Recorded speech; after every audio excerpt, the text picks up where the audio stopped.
بیٹی کو پہلے دے، اس کو پہلے عطا کرے، اس کے ساتھ پیار زیادہ کرے۔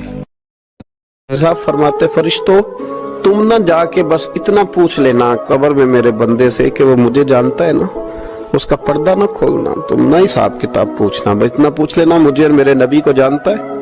اگر وہ کہے جانتا ہوں تو پھر آنے دینا، میدان محشر میں خود پوچھ لوں گا۔ اور مسلم شریف کی حدیث ہے، میرے رسول پاک علیہ السلام فرماتے ہیں اللہ اپنے بندے پر اپنی رحمت کی چادر ڈال کے پوچھے گا، لوگوں سے چھپا کے پوچھے گا یہ گناہ کیا تھا اللہ میں بھول گیا تھا، یہ والی غلطی کی تھی اللہ میں بھول گیا تھا، یہ بھی تیرا ہی گناہ ہے اللہ میں بھول گیا تھا۔ فرمایا اللہ تبارک و تعالیٰ اس سے اعتراف کراتا جائے گا، وہ جب اعتراف کر لے گا وہ ڈرے گا کہ اب پتہ نہیں میرے ساتھ کیا ہونے لگا، تو حضور فرماتے ہیں رب فرمائے گا دنیا میں نے تیری پردہ پوشی کی تھی، جا آج میں نے تیرے گناہوں کو معاف کر دی۔ تو یاد رکھیں کہ صبح قیامت بھی اللہ تبارک و تعالیٰ کی بارگاہ اپنے بندوں پر فضل فرمائے گی، رحمت فرمائے گی۔ حضور فرمانے لگے میں تمہیں ایک وظیفہ بتاتا ہوں، تم وہ پڑھو، امیر جتنی بھی نیکیاں کریں گے نا اللہ تمہیں ان کے برابر ثواب دے دے گا، لے لو نسخہ، یہ کرو کام۔ یا رسول اللہ بتائیں، فرمائے رات کو نہ 33 بار سبحان اللہ پڑھا کرو، 33 بار الحمدللہ پڑھا کرو، 34 بار اللہ اکبر پڑھا کرو۔ اب جتنی بھی نیکیاں امیر کریں گے نا تمہارے وظیفے کی برکت سے اللہ تمہیں ان کے برابر ثواب عطا کر دے۔ تین چیزیں جس شخص کے اندر پائی جائیں وہ ایمان کا سرور، ایمان کا مزہ پاتا ہے۔ سب سے پہلی چیز اللہ اور اس کے رسول سے سب سے زیادہ محبت، دوسری بات کسی سے محبت وہ بھی اللہ اور اس کے رسول کے لیے، اور تیسری بات ایمان سے منحرف ہونا اتنا مشکل ہو کہ آگ میں ڈال دیا جائے تو یہ آسان ہے، لیکن ایمان سے منحرف ہونا یہ مشکل ہو، اور اگر یہ نصیب ہے تو پھر ایمان کا سرور بھی آئے گا۔